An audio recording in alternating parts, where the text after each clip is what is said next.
আবার আবার সেই কামান গর্জন। নবীনচন্দ্র সেনের পলাশির যুদ্ধ, শাসক বিরোধীর মুহুর্মুহু কামান গর্জনের মধ্যেই লোকসভা ভোট ঘোষণার মাত্র কয়েকদিন আগে আজই কার্যকর হলো সিএ, জানিয়ে নতুন করে তোলপাড় রাজনীতি। এই অনুষ্ঠানে তা নিয়েই আমাদের প্রথম প্রশ্ন।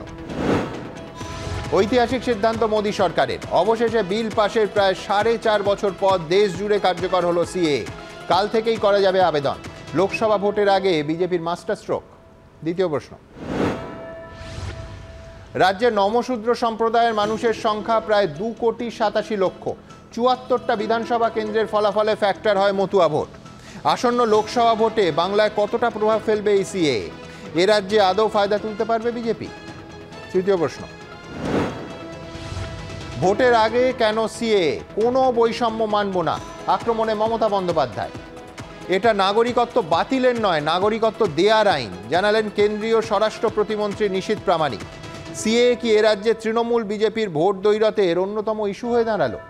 চতুর্থ প্রশ্ন, সন্দেশখালী তদন্তে সিবিআইয়ের হাতে প্রথম গ্রেফতার। ইডির ওপর হামলার অভিযোগে 2 সঙ্গী সহ গ্রেফতার শাহজাহান ঘনিষ্ঠ জিয়াউদ্দিন। আগেই কেন গ্রেফতার করেনি পুলিশ? পঞ্চম প্রশ্ন, ধোঁকা দেয়া হয়েছে, বিজেপি ছেড়ে তৃণমূলে আসা ভুল হয়েছিল। টিকিট না পেয়ে বিদ্রোহী অর্জুন সিং, ওর সঙ্গে আমাদের যোগাযোগ ছিল বলছেন শুভেন্দু অধিকারী। তবে কি ব্যারাকপুরে ফের বিজেপির প্রার্থী হতে চলেছেন অর্জুন সিং? ষষ্ঠ প্রশ্ন, তৃণমূলের প্রার্থী তালিকায় ইউসুফ পাঠান, কীর্তি আজাদ থেকে শত্রুঘ্ন সিনহা। এ রাজ্যে কি বাঙালি কম পড়িয়াছে? কটাক্ষের সুরে প্রশ্ন বিজেপির। 21-এর বহিরাগত অস্ত্র কি 24-এ বুমেরাং হয়ে ফিরে এলো তৃণমূলের কাছে? তবে শুরুতেই আজ দেখাবো আজকের দিনের সব থেকে বড় খবর।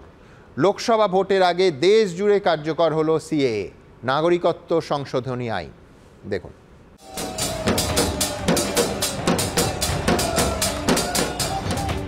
লোকসভা ভোটের আগে কেন্দ্রীয় সরকারের বড় সিদ্ধান্ত।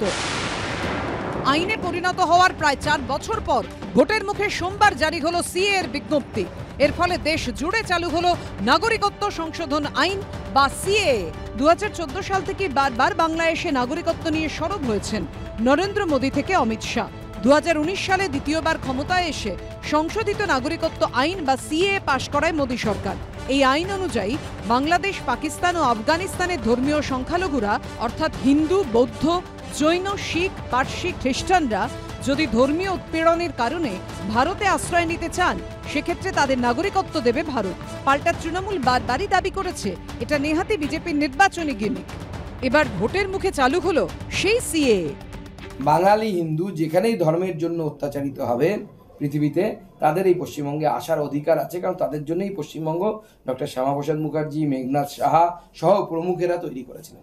আজকে আমি যেটুকু বলতে চাই, যদি কোনো বৈষম্য হয় সেই জিনিস আমরা মানি না।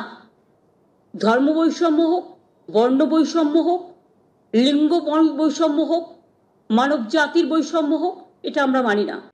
2019-এর 12ই ডিসেম্বর রাষ্ট্রপতির স্বাক্ষরের পর নাগরিকত্ব সংশোধনী বিল আইনে পরিণত হয়, কিন্তু তারপর প্রায় 4.5 বছর কেটে গেলেও সেই আইন কার্যকর হয়নি। অবশেষে লোকসভা ভোটের আগে বিজ্ঞপ্তি জারি হলো, চালু হলো সিএ। বিজেন্দ্র সিংহ, দীপক ঘোষ ও প্রবীর চক্রবর্তীর রিপোর্ট, এবিপি আনন্দ। সিএ বিল পাশ হয়ে গেছে, কিন্তু রুল ফ্রেমিং আর হচ্ছে না। প্রায় 4.5 বছর ধরে এই রকম চলল। তারপর আজ 11ই মার্চ লোকসভা ভোটের দিন ঘোষণার বড়জোর আর কয়েকটা দিন বাকি। দেশ জুড়ে লাগু হলো সিএ। আমি প্রথমে আজকে বিশ্বনাথ চক্রবর্তীর কাছে আসবো। বিশ্বনাথ দা, অসংখ্য শো আমরা করেছি, বহুবার এ নিয়ে আলোচনা করেছি। আমি শুরুতেই একেবারে রাজ্য স্তরে এবং রাজনীতি স্তরে নেমে আসবো।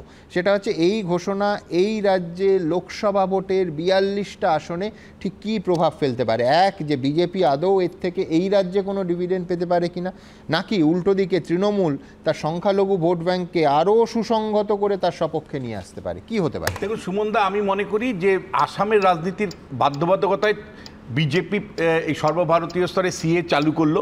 এতে সবচেয়ে যদি লোকসান হয় তাহলে পশ্চিমবাংলাতে বিজেপির লোকসান হবে। কেন পশ্চিমবাংলায় লোকসান হবে? পশ্চিমবাংলাতে যে আবহ তৈরি হয়েছিল সন্দেশখালীর ঘটনার পর, এবং মা বোনদের ইজ্জত যেভাবে লুণ্ঠিত হয়েছিল, সরকার কার্যত বলা যায় কোণঠাসা। এমনকি সেটা গতকালের জনসভাতেও, তৃণমূলের ডাকা জনসভাতেও ধরা পড়েছে। ফলে সরকার যখন মানে মরালি ডিমোরালাইজড হয়ে আছে, সেই রকম একটা অবস্থাতে মানে সরকার বিরোধী ইস্যুটাকে কার্পেটের তলে চলে যাবে। এই আজকেই আপনি দেখুন শোতে সন্দেশখালীকে 1 নম্বরে রাখতে পারলেন না, যদিও 3টা অ্যারেস্ট হয়েছে। তার মানে হলো যে সরকার বিরোধী অবস্থান থেকে, মানে এতদিন পর্যন্ত ইস্যুটা ছিল তৃণমূলের বিরুদ্ধে, এখন বিজেপির কে জবাব দিতে হবে সিএ কেন তুমি চালু করলে, তুমি ডিসক্রিমিনেশন করছো কিনা, তুমি মুসলমানদের এগেনস্টে গিয়ে কথা করছো কিনা, সিএটা এনআরসিতে রূপান্তরিত হবে কিনা প্রচারে, ইত্যাদি ইত্যাদি। আমি পরিষ্কার করে বলতে চাই যে সিএ আসার ফলে পশ্চিমবাংলায় তৃণমূল কংগ্রেসের বিরুদ্ধে যে তীব্র বিরোধিতার হাওয়া তৈরি হয়েছিল, সেই বিরোধিতার হাওয়ার মধ্যে বিভাজন আসবে। কারণ হিন্দু মানে কিন্তু একটা সিঙ্গুলার হিন্দু নয়, সেই হিন্দুরা কিন্তু বহু, তার মধ্যে লিবারালরাও আছেন যারা ভেবেছিলেন তৃণমূলকে হারানোর জন্য এবার বিজেপিকেই ভোট মারবো। হয়তো বামপন্থীরাও ভেবেছিলেন যে এবার তৃণমূলকে হারার জন্য বিজেপিকেই ভোট মারবো, তারা কিন্তু দুবার ভাববে। এই লিবারাল মনের বামপন্থী বিভিন্ন বহুত্ববাদের যে আছে হিন্দুরা আছে, তারা একটা ভাবে। দ্বিতীয় যে বিষয়টা, কিন্তু তার আগে বিশ্বনাথ কাউন্টার প্রশ্ন থাকবে, সেটা হচ্ছে যে আপনি যেটা বলছেন সন্দেশখালী, সেটা মূলত law and order issue. Law and order issue আর সিএ এর মতো ইস্যু ওভারল্যাপিং না হয়ে আপনি বলছেন যে আয়দার অর মানে না, আমি তা বলছি না। আমি বলছি যে সন্দেশখালীর ইস্যুতে আসার পরে সরকার কোনটা ছিল?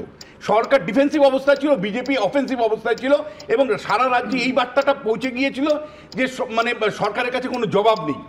মানে আমাদের প্রধানমন্ত্রী একের পর এক জনসভা করে যেভাবে মানুষকে সংগঠিত করেছিল এই সন্দেশখালীর ইস্যুতে, সেটা কিন্তু কার্পেটের তলে যাবে, সিএ এখন প্রধান আসবে। আর দ্বিতীয় যেটা, বিজেপির যেহেতু সংখ্যালঘুদের মধ্যে কোনো সমর্থন নেই এবং সংখ্যালঘু এলাকায় তাদের কোনো সংগঠন নেই, ফলে এই সিএটা মমতা বন্দ্যোপাধ্যায়রা এনআরসি হিসেবে প্রচার করবেন না এর কোনো গ্যারান্টি নেই। 2021-এ করেছিলেন, ভীষণ রেজাল্ট পেয়েছিলেন। 92 প্রতি 100 জন মুসলমানের মধ্যে 92 জন যদি তৃণমূলকে পক্ষে ভোট দেয়, সেটা যে কী ধরনের রেজাল্ট হতে পারে সেটা কিন্তু বিজেপি বোঝার মানে নিশ্চয়ই ক্ষমতা হয়েছে 21 সালের অভিজ্ঞতা থেকে। দ্বিতীয় যে বিষয়টা আমি পরিষ্কার করে বলতে চাই যে দেখুন, এটা ভাবতে হবে বিজেপিকে যে পশ্চিমবাংলার রাজনীতির জন্য কোন ধরনের রাজনীতি তাদের ক্ষেত্রে, অর্থাৎ জয়ের ক্ষেত্রে উপযুক্ত। মানে সিএ এর মতন ইস্যু নিশ্চয়ই শান্তনু ঠাকুরদের ইস্যু ছিল। আমি একজন গবেষক হিসাবে বলছি, এটা উইথ অথরিটি বলছি কথাটা, আমার কাছে যদি কেউ দেখতে চান আমি রিপোর্ট দেখাতে চাই। সিএ পশ্চিমবাংলার ক্ষেত্রে সুমনদা বিশ্বাস করুন, একমাত্র মতুয়াদের একটা অংশ, সেটাও ঠাকুরবাড়ি কেন্দ্রিক যারা মতুয়া, তারাই এটা চাইছে। অন্যরা বলছে আমার তো রেশন কার্ড আছে, আমার তো ভোটের দেই, আমি তো প্রধানমন্ত্রী নির্বাচন করি, আমি মুখ্যমন্ত্রী নির্বাচন করি, আমার আবার নতুন নাগরিকত্ব কি আছে? নানা লজিক আপনি দিতে পারেন যে এর মধ্যে বিভাজন আসবে না, ইত্যাদি ইত্যাদি ইত্যাদি ইত্যাদি। কিন্তু প্রশ্নটা হলো যে সিএ কি সত্যি সাধারণ মানুষকে প্রভাবিত করে, নাকি ল অ্যান্ড অর্ডার, বেকারত্ব, সেই ইস্যুগুলো অনেক বেশি প্রভাবিত করে? চক্রবর্তী বলছেন সিএ সামনে আসায় সন্দেশখালীর মতো ইস্যু কি পিছনের সারিতে চলে যাবে? সরাসরি মতুয়ারদের কথা হচ্ছে, আমি সরাসরি ঠাকুরনগরে চলে যাব। আমার সহকর্মী পার্থ প্রতিম ঘোষ আমার সঙ্গে রয়েছেন। আমি দেখছিলাম পার্থ যে ইতিমধ্যেই উৎসবে মেতেছেন মতুয়াদের একাংশ। আমি খানিকক্ষণ আগে একটা পরিসংখ্যান দিলাম যে এই রাজ্যে নমশূদ্র সম্প্রদায়ের মানুষের সংখ্যা প্রায় 2,87,74,টা বিধানসভা কেন্দ্রের ফলাফলে মতুয়া ভোট ফ্যাক্টর হয়। যারা উৎসবে মেতেছেন কি বলছেন তারা? একেবারে দেখো, মতুয়া ভোটটা ফ্যাক্টর হয় এবং 2019-এ প্রতিশ্রুতি ছিল, তার পরবর্তীকালে কিন্তু পার্লামেন্টে, রাজ্যসভায় এবং লোকসভায় পাস হয় এবং তার পরবর্তীকালে ডিসেম্বর মাসে সেটাই কিন্তু একেবারে আমরা সরাসরি ছবিটা দেখাতে বলবো আগে আমার সহকর্মীকে। একেবারে এখানে আমরা দেখতে পাচ্ছি, এখানে কিন্তু উৎসবের একটা আবহ, যেটা বলছিলাম ডিসেম্বর মাসে তৎকালীন রাষ্ট্রপতি রামনাথ কোবিন্দ সেই বিলে সই করে একেবারে আইন হিসেবে পাস হয়, কিন্তু রুল জারি হচ্ছিল না। সেটা নিয়েই কিন্তু একেবারে আন্দোলন, সেই আন্দোলন চলছিল। আমি দেখতে পাচ্ছি সুমনদা যে একেবারে ঠাকুরনগর, সেই ঠাকুরনগরে যারা মতুয়া সম্প্রদায়ের অনুগামী, তারা কিন্তু আমরা দেখতে পাচ্ছি আনন্দে মেতে উঠেছে, উৎসবের আবহ। আমি তাদের কয়েকজনের সঙ্গে একটু কথা বলে নেওয়ার চেষ্টা করবো, একটু কয়েকজনের সঙ্গে। আপনারা অল ইন্ডিয়া মতুয়া সম্প্রদায়ের তরফ থেকে নানা সময় আন্দোলন করছিল, এই সিএটা লাগু হোক কেন চাইছিল এবং আপনাদের কাছে প্রতিশ্রুতি ছিল? আমাদের কাছে এই আমরা যখন আমাদের শান্তনু ঠাকুরের রাজনীতিতে প্রবেশ করাই, তখন একটাই আমাদের উদ্দেশ্য ছিল, আমরা ভারতের প্রধানমন্ত্রী নরেন্দ্র দামোদর কাছে গিয়েছিলাম 12 দফা দাবি নিয়ে। তার প্রথম দাবি ছিল সিএএ, নাগরিকত্ব সুরক্ষা। এই নাগরিকত্ব সুরক্ষার জন্য প্রমথ চাঁদ ঠাকুর আন্দোলন করেছেন, পরবর্তীতে বিনাপানি দেবী। একেবারে প্রতিশ্রুতি ছিল আজকে সিএ লাগু হলো। নরেন্দ্র মোদী প্রতিশ্রুতি দিয়েছিলেন, অমিত জি প্রতিশ্রুতি দিয়েছিলেন আমাদের দাবি পূরণ করবেন, তাই আজকে আপনারা আন্দোলনও করেছিলেন। আমরা 50 বছর ধরে এই ঠাকুরবাড়ির পক্ষ থেকে আমরা আন্দোলন করেছি। প্রমথ রঞ্জন ঠাকুর, মা বিনা পানি, তার পরবর্তীকালে শান্তনু ঠাকুর মশাইয়ের নেতৃত্বে আমরা আন্দোলন করে আমরা আজকে সেই আন্দোলনের ফল আজকে আমরা পেয়েছি। মোদিজিকে অসংখ্য ধন্যবাদ, অমিত জিকে অসংখ্য ধন্যবাদ, সেই সাথে ধন্যবাদ পার্থ। আমি রাজস্বীর কাছে আসবো, কিন্তু তার আগে দ্রুত আপনাদের দেখাবো মমতা বন্দ্যোপাধ্যায় সিএ এই সময় কার্যকর করা নিয়ে কড়া প্রশ্ন তুলেছেন। পাশাপাশি বনগাঁ, রানাঘাট সহ এই রাজ্যের বেশ কয়েকটা লোকসভা আসনে এবং বিধানসভার হিসেবে আবার বলবো 74টা বিধানসভাতে নিঃসন্দেহে মতুয়া ভোট ফ্যাক্টর। শান্তনু ঠাকুরের নাম বলছিলেন কেউ, কিন্তু মতুয়ার সম্প্রদায়ের মানুষদের মধ্যে কিন্তু একাধিক বিভাজন আছে, সুতরাং তার হিসেবেও আমরা করব। কিন্তু তার আগে আমার পরের প্রতিবেদন। মহাভারতে বকরূপী ধর্ম যুধিষ্ঠিরকে প্রশ্ন করেছিলেন সুখীকে। উত্তরে যুধিষ্ঠির বলেছিলেন অঋণী, অপ্রবাসী। যিনি দিনান্তে নিজের ঘরে বসে দুটি শাকান্ন খেতে পারেন তিনি সুখী। অর্থাৎ নিজের মাটি, নিজের ঘর প্রত্যেকটা মানুষের কাছে অত্যন্ত প্রয়োজনীয়। আর ধর্মীয় উৎপীড়নের কারণে যাদের নিজের ভিটেমাটি ছাড়তে হয়েছে তাদের জন্যই সিএএ বা নাগরিকত্ব সংশোধনী আইন অত্যন্ত প্রয়োজনীয় বলে দাবি করে আসছে বিজেপি। প্রায় 4.5 বছর বাদে ভোটের মুখে সোমবার যা চালু হলো। আর পশ্চিমবঙ্গের রাজনীতির ক্ষেত্রে সিএএ বরাবরই গুরুত্বপূর্ণ ফ্যাক্টর। তার কারণ মতুয়া ভোট। 2011 সাল থেকে এই মতুয়া ভোটের সিংহভাগই ছিল তৃণমূলের দখলে, কিন্তু 2019-এর লোকসভায় সেই হিসেব বদলে যায়। বনগাঁ এবং রানাঘাট মতুয়া অধ্যুষিত দুটি লোকসভা কেন্দ্রই তৃণমূলের হাত থেকে ছিনিয়ে নেয় বিজেপি। পশ্চিমবঙ্গে প্রায় 2,87,00,000 নমশূদ্র সম্প্রদায়ের মানুষ রয়েছেন, যার একটা বড় অংশ মতুয়া। প্রত্যক্ষ পরোক্ষভাবে রাজ্যের 102টি বিধানসভা কেন্দ্রে মতুয়াদের প্রভাব আছে। বাংলার অন্তত 74টি বিধানসভা কেন্দ্রের ফলাফলে গুরুত্বপূর্ণ ভূমিকা পালন করে মতুয়া ভোট। উত্তর ও দক্ষিণ 24 পরগনার 31টি সংরক্ষিত বিধানসভা আসনে তো কার্যত নিয়ন্ত্রকের ভূমিকা নেয় মতুয়া ভোট ব্যাংক। তাই সিএএ চালু হওয়ার ফলে কি বদলে যেতে পারে বাংলার ভোটের সমীকরণ? আর যদি আজকে ক্যা করে বলে আপনি নাগরিক, তার মানে কি এতদিন তারা নাগরিক ছিল না? সেই জন্যই কি মতুয়া ভাই বোনেদের এবং নমশূদ্রদের আধার কার্ড বাতিল করার চক্রান্ত হয়েছিল?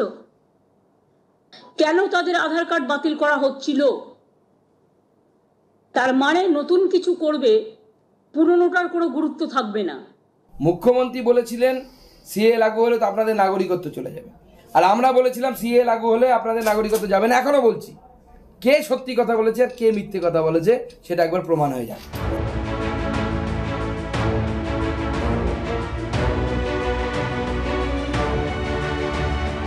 লোকসভা ভোটের আগে সিএ রুলস ফ্রেম করে একটা অ্যাডভান্টেজ নেবার জন্য বিজেপি চেষ্টা করছে, এবং আমরা সেই কারণেই বলেছিলাম যে গোজাবিল দিয়ে হলেও একটা কিছু করতে চাইছে।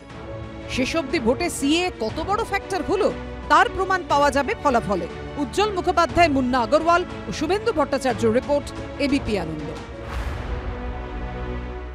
সরাসরি চলে যাব বিরোধী দলনেতা শুভেন্দু অধিকারী, এই নিয়ে সাংবাদিক সম্মেলন। আমরা পশ্চিমবঙ্গে যারা আশঙ্কা করছিলাম যেখানে রাজ্য সরকার তার সরকারি মেশিনারিকে দিয়ে এটা ইমপ্লিমেন্ট করতে দেবে না, ভারত সরকার এমন একটা মেকানিজম করেছে তাতে জেলা শাসক বা রাজ্য সরকারগুলির কোনো রোল এখানে থাকছে না। মমতা ব্যানার্জিকে বলবো মুখটা একটু সেলাই করে রাখুন, বেশি কথা আপনি বলবেন না। সিএ রুলস এবং আইনে কোথাও কারো নাগরিকত্ব কেড়ে নেওয়ার বিষয় নেই। একেবারে মমতা ব্যানার্জির পাতা ফাঁদে কেউ পা দেবেন না। উনি সবসময় সিএ এর সঙ্গে এনআরসি, এনপিআর এসব গুলিয়ে ফেলতে চান। এনআরসি, এনপিআর এর কোনো গল্প এখানে নেই। রুলস একদম ক্লিয়ার আছে। সমনাগরিকত্ব দেওয়ার আইন। মমতা ব্যানার্জি পশ্চিমবঙ্গে ভোট ব্যাংকের রাজনীতির জন্য বিশেষ করে সংখ্যালঘুদের, মুসলিমদেরকে উস্কানোর নানাভাবে চেষ্টা করবেন। কেউ যেন ওনার পাতা ফাঁদে পা না দেন। আইন শৃঙ্খলা ঠিক থাকবে।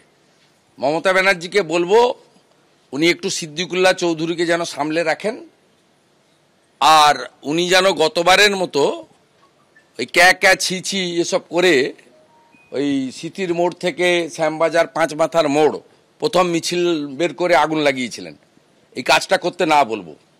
আর সংখ্যালঘু মুসলিমদের বলবো এই পাতা ফাঁদে একদম পা দেবেন না, আইনে পরিষ্কার লেখা আছে। আর আমি আবারও বলি 2,28 লক্ষ লোকের প্রতিনিধি হিসেবে বিরোধী দলনেতা, একজনও নাগরিকের যদি কোনো রকম অসুবিধা হয় আমরা গ্যারেন্টার থাকছি। ফ্ল্যাশব্যাকে যাব। মমতা বন্দ্যোপাধ্যায় এই সিএ ইস্যুতে সেই যখন স্লোগান উঠেছিল ক্যা ছি ছি 2019 সালে 20শে ডিসেম্বর ঠিক কি বলেছিলেন দেখুন। বিজেপি ছি ছি ছি ছি ছি ছি কাকা ছি ছি ছি ছি ছি ছি ক্যা ছি ছি ছি ছি ছি ছি ক্যা ছি ছি ছি ছি ছি ছি ক্যা ছি ছি ছি ছি ছি ছি বিজেপি ছি ছি ছি ছি ছি ছি বিজেপি ছি ছি ছি ছি ছি ছি 2021-এর বিধানসভা নির্বাচনের ঠিক আগে 11ই ফেব্রুয়ারি অমিত শাহ এই সিএ নিয়ে ঠিক কি বলেছিলেন, কি প্রতিশ্রুতি দিয়েছিলেন দেখুন। हमने 2018 में वादा किया था, 19 में मतवा समाज ने हमारी झोली कमल के फूलों से भर दी। ममता दीदी ने शुरू कर दिया कि झूठा वादा है, कुछ होगा नहीं, देंगे नहीं, और वो देंगे तो हम देने देंगे नहीं, हम उसको रोकेंगे, मेरी जान है तब तक नहीं होगा। ममता दीदी, हम तो वो लोग हैं जो कहते हैं वो करते हैं। हमने सीए का कानून पारित किया है। मैं आज इस पवित्र भूमि पर वादा कर कर जाता हूं, आप सभी को नागरिकता देने का काम भारतीय जनता पार्टी की सरकार समाप्त करेगी। আমি রাজশ্রী লাহিড়ীর কাছে যাব। রাজশ্রী, মমতা বন্দ্যোপাধ্যায় আজকে সময়টা নিয়ে প্রশ্ন তুলেছেন যে 2019-এর ডিসেম্বরে আইন পাশ হলো, 2024-এর মার্চ মাসে সেটা লাগু হচ্ছে। বলছেন যে রাজনৈতিক পরিকল্পনার ছলনা, রমজান মাসের আগে এই দিনটা কেন বেছে নিতে হলো, ভোটের আগে কেন বেছে নেওয়া হলো?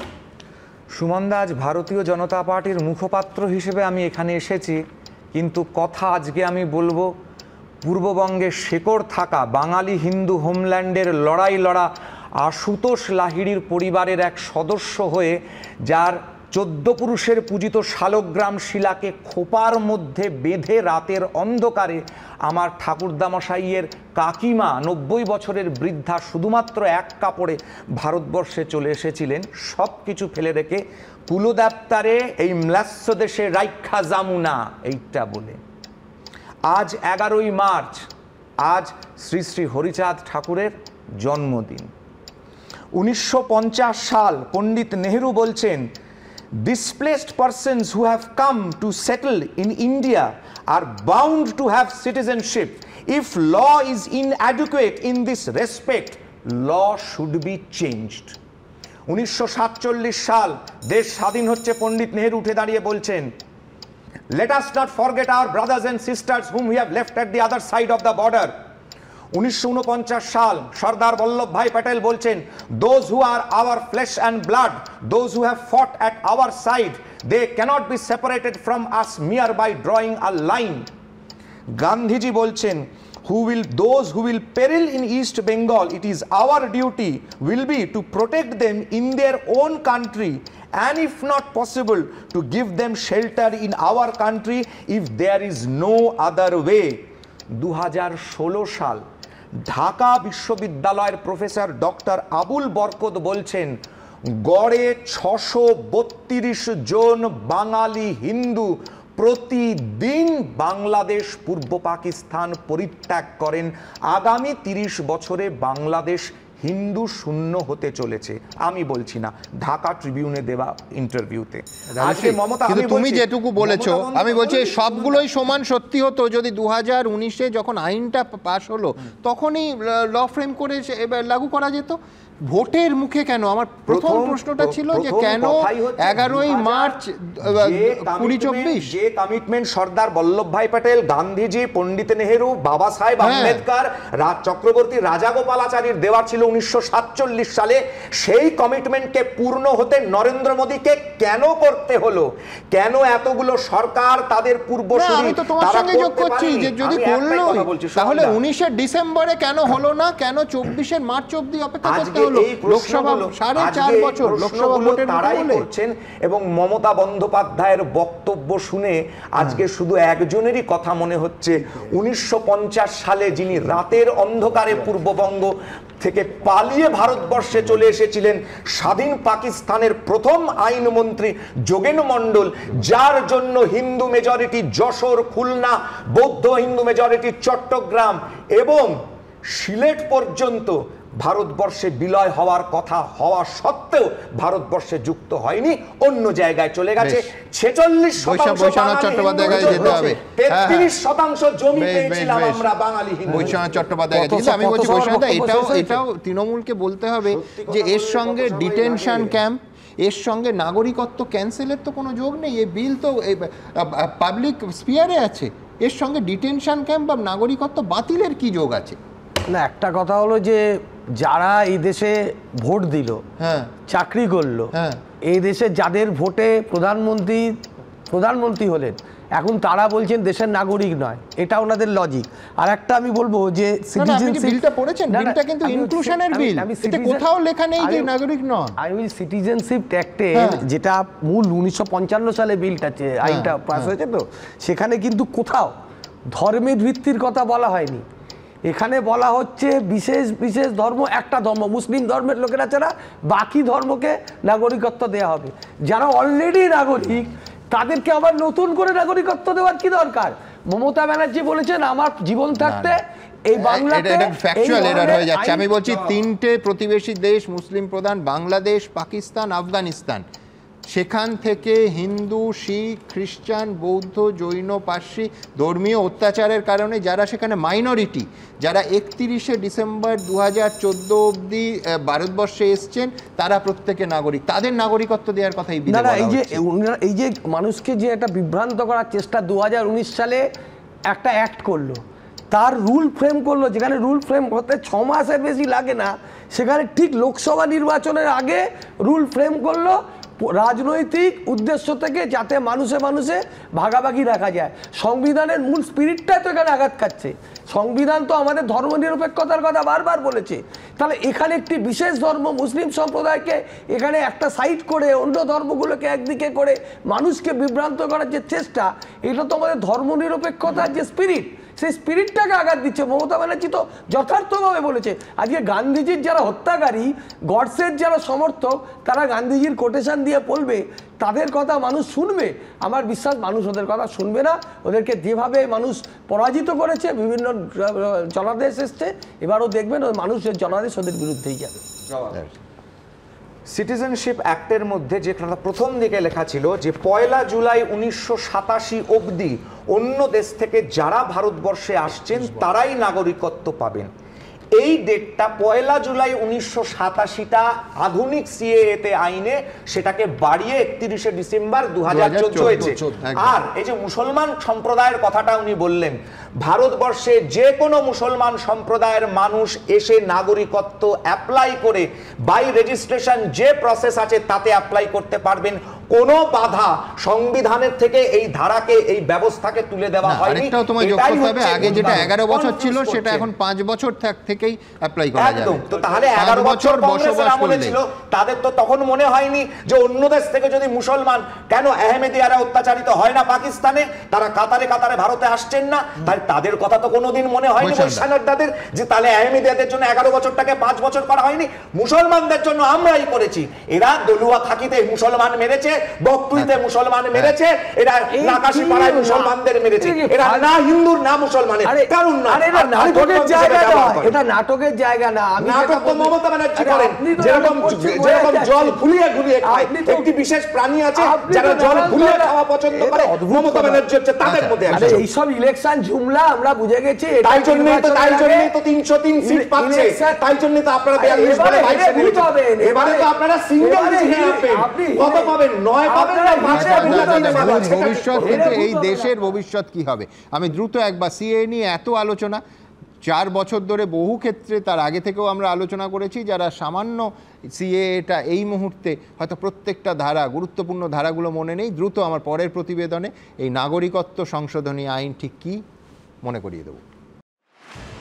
সিএএ অর্থাৎ সিটিজেনশিপ অ্যামেন্ডমেন্ট অ্যাক্ট 1955 সালে নাগরিকত্ব আইনে সংশোধন করে 2019 সালে দ্বিতীয়বার ক্ষমতায় এসে সিএএ পাশ করিয়েছিল কেন্দ্রের মোদী সরকার।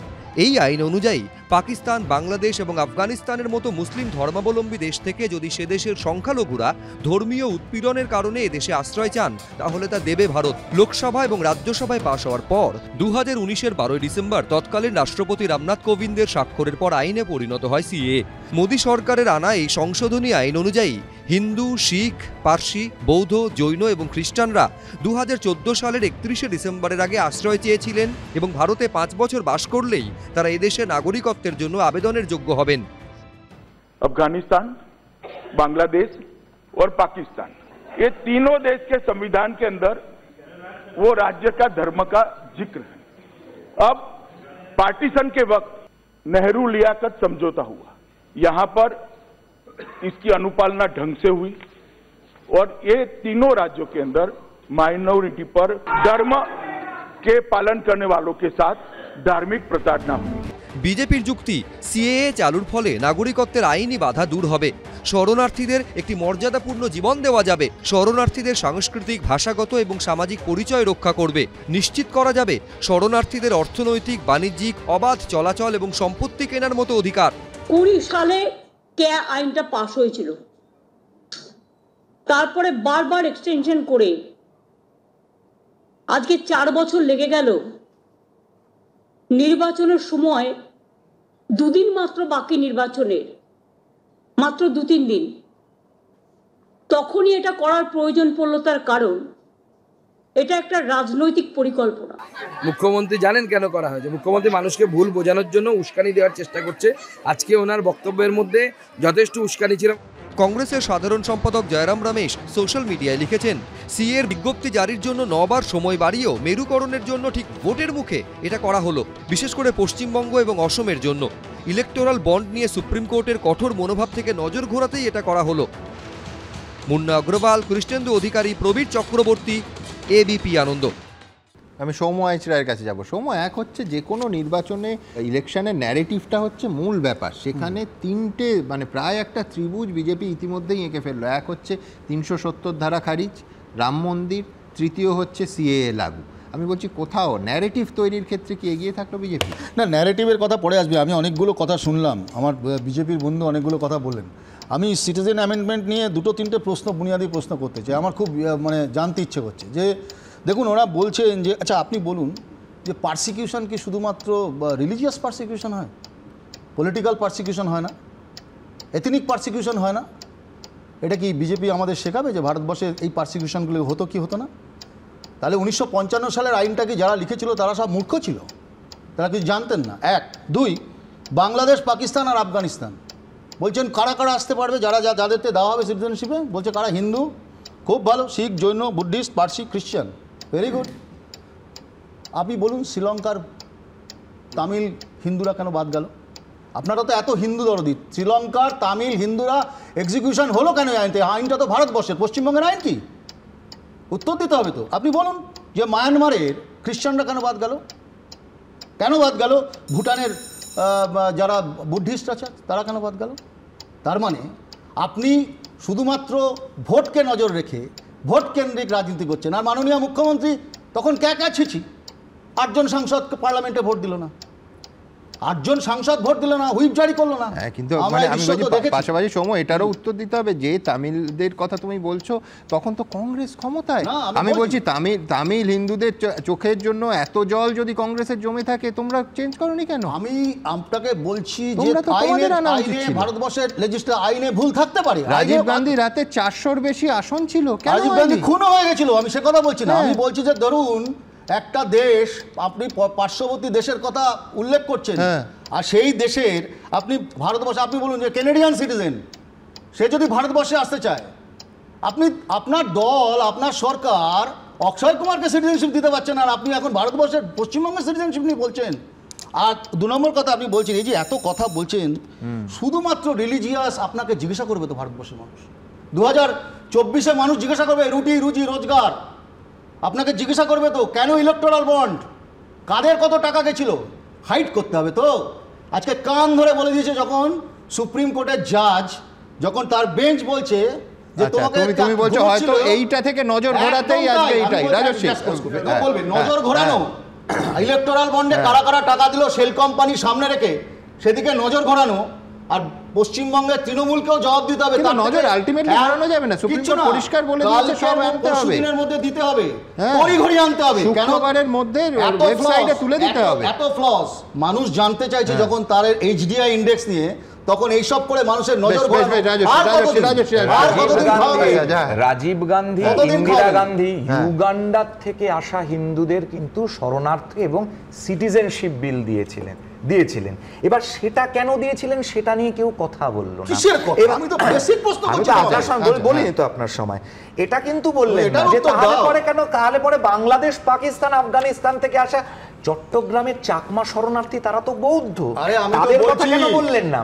আজকে যে শ্রীলঙ্কাতে ইন্দিরা গান্ধীর দখল করার একটা ব্যবস্থা কি লড়াই পাঠিয়েছিল, আর্মি পাঠিয়েছিল, Rajiv Gandhi peace keeping force পাঠিয়ে কতজন তামিলকে হত্যা করা হয়েছিল,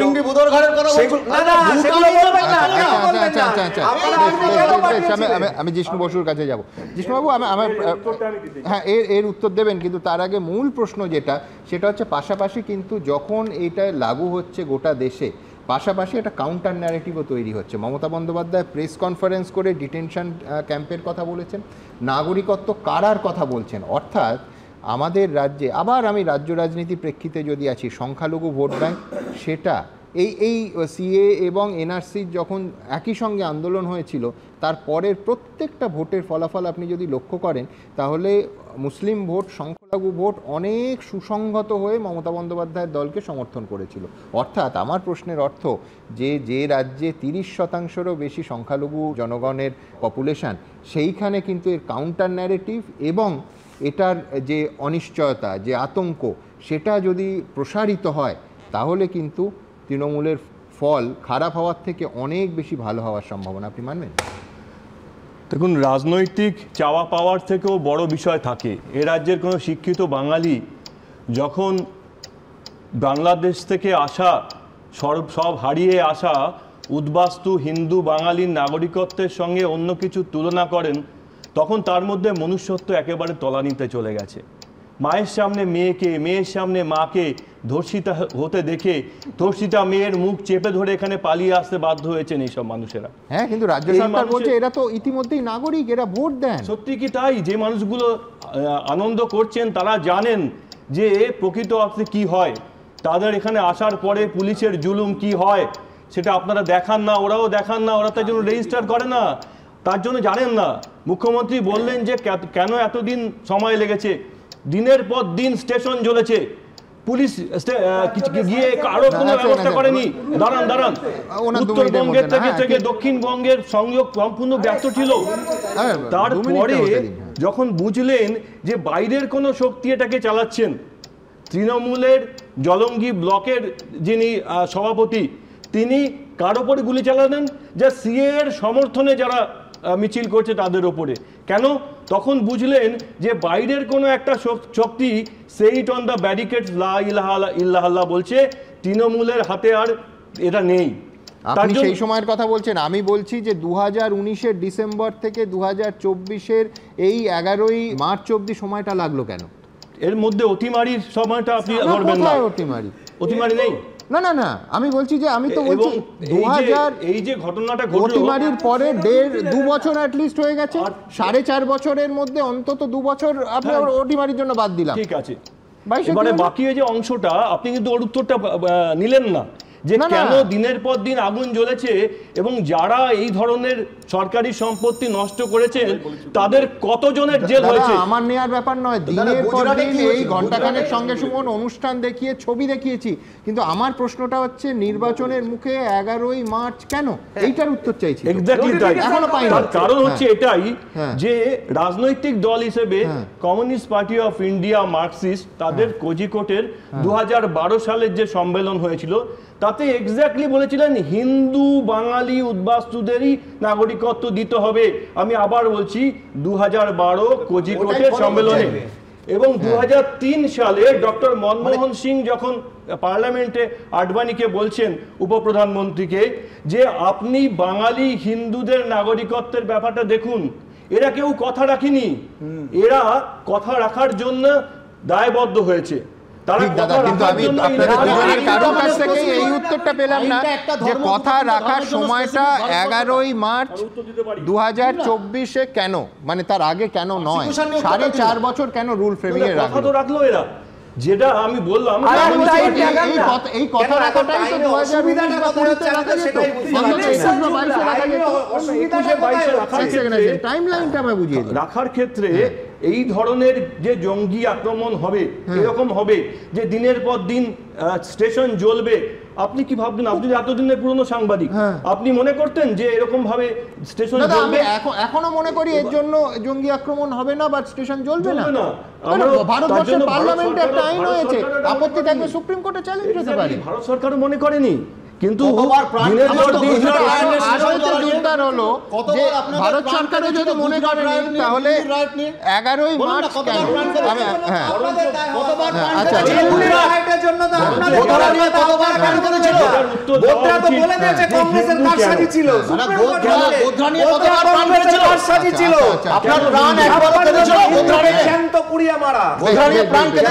হিন্দু, এই উত্তরটা দরকার। এই হিন্দু কেন? দেখুন, এটা শুধুমাত্র ভারতবর্ষ নয়, UNHCR, united nations high commission for refugee, তাদের যে উদ্বাস্তু সংজ্ঞা আছে তাতেও আছে যে ধর্মীয় কারণে, এরকম আরো 3-4টি কারণ আছে, ভাষা আছে, শুধু ধর্মীয় কারণে পারসিকিউশন হয় তাতে কিন্তু আমি বলছি আমি হিন্দু কেন বুঝছি, কিন্তু আমি যেটা বুঝছি না সেটা হচ্ছে 11ই মার্চ কেন। প্লিজ, আমি এখান থেকে আমার পরের প্রতিবেদনে যাব যে মতুয়া সম্প্রদায়ে ঠাকুরনগরে একটা অংশ নিঃসন্দেহে তারা আবার দেখাবো যে সেলিব্রেশনে মেতেছেন। ঠিক কি বলছেন তারা, কতদিনের দাবি তাদের, দেখাবো। 2019-এর লোকসভা ভোটের পর আইনের তকমা পেয়েছিল সিএএ। 2024-এ আরেক লোকসভা ভোট যখন দোরগোড়ায়, ঠিক তখনই মোদী সরকার সেই সিএএ এর রুল জারি করল, অর্থাৎ দেশ জুড়ে কার্যকর হয়ে গেল নাগরিকত্ব আইন। দীর্ঘদিনের প্রতীক্ষার পর অবশেষে এই খবরে খুশি মতুয়া সম্প্রদায়ভুক্তরা। আইন কার্যকর হওয়ার সঙ্গে সঙ্গেই বনগাঁর ঠাকুরবাড়ি এলাকায় উচ্ছ্বাস শুরু হয়ে যায়। এতদিন এ রাজ্যের প্রতিটি নির্বাচনে মতুয়া অধ্যুষিত অঞ্চলগুলিতেই সিএএ ছিল বিজেপির প্রচারের প্রধান অস্ত্র। 2019-এর লোকসভা ভোটে তার ফলও হাতে নাতে পেয়েছিল তারা। এ রাজ্যে 2টি লোকসভা কেন্দ্রে মতুয়া ভোটাররা নির্ণায়ক ভূমিকা নেন, বনগাঁ এবং রানাঘাট। 2019-এর লোকসভা ভোটে 2টি কেন্দ্রেই জিতেছিল বিজেপি। এমনকি লোকসভা ভোটের বিধানসভা ভিত্তিক ফল অনুযায়ী এই 2টি কেন্দ্রের অন্তর্গত 7টি করে বিধানসভার মধ্যে 6টিতে এগিয়েছিল বিজেপি। কিন্তু তারপর সিএএ কার্যকর না হয় মতুয়াদের মধ্যে ক্ষোভ দানা বাঁধতে শুরু করে। তার জেরে বদলাতে শুরু করে রাজনৈতিক সমীকরণও। 2021-এর বিধানসভা ভোটে মতুয়া অধ্যুষিত কেন্দ্রের অনেকগুলিতে তৃণমূল আবার পায়ের তলায় মাটি ফিরে পায়।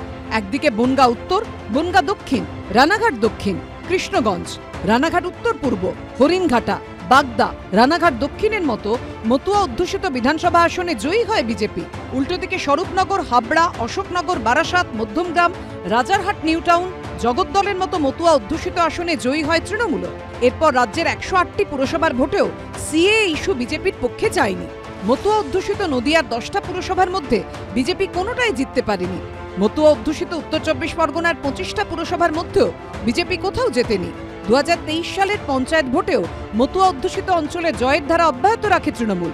উত্তর 24 পরগনার মতুয়া অধ্যুষিত বিধানসভা 4টি, বনগাঁ উত্তর, বনগাঁ দক্ষিণ, বাগদা এবং গাইঘাটা। এই 4টি বিধানসভায় জেলা পরিষদের মোট আসন 9টি। 2023 সালের পঞ্চায়েত ভোটে সবকটিতেই জেতে তৃণমূল। পঞ্চায়েত সমিতির 124টি আসনের মধ্যে 112টি যায় তৃণমূলের দখলে।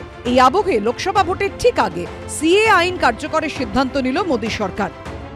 একমাত্র কেয়া বৈধ যদি হয়, তাহলে এতদিন ধরে মানুষ যে সুযোগ পেয়ে আসছিল, তাদের ভোটেই তো প্রধানমন্ত্রী নির্বাচিত হয়েছে, তাদের ভোটেই তো চিফ মিনিস্টার নির্বাচিত হয়েছে, তাদের ভোটেই তো গ্রাম সভা হয়েছে, পঞ্চায়েত সমিতি হয়েছে, জেলা পরিষদ হয়েছে, কর্পোরেশন হয়েছে।